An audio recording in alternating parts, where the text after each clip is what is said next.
young children often take the words of their parents literally.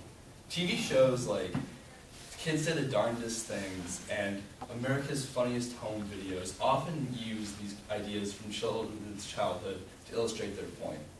One episode from America's Funniest Home Videos, Susie's dad tells her, "Go water the dog," to which she responds, she takes the dog by the collar, leads him outside, and just sprays him with the hose. My life has been often used like learning through experience from my parents. One thing that they usually used to do is teach me through experience. They'd say, "Go do this by yourself." When I was 7, my dad said, "You need to learn how to barter."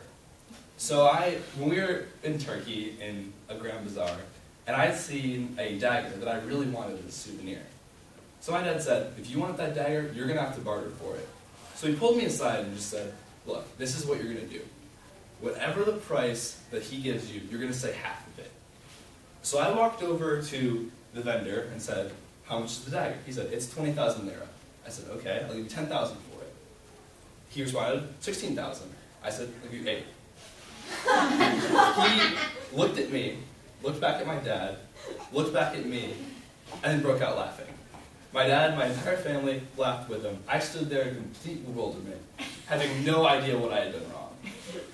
My dad pulled me aside again and said, "Look, you now actually want to say half of what he says. You want to meet him halfway."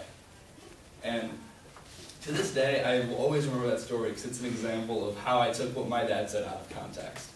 It's always best when you're talking to young children to say exactly what you mean, because they will do exactly what you tell them.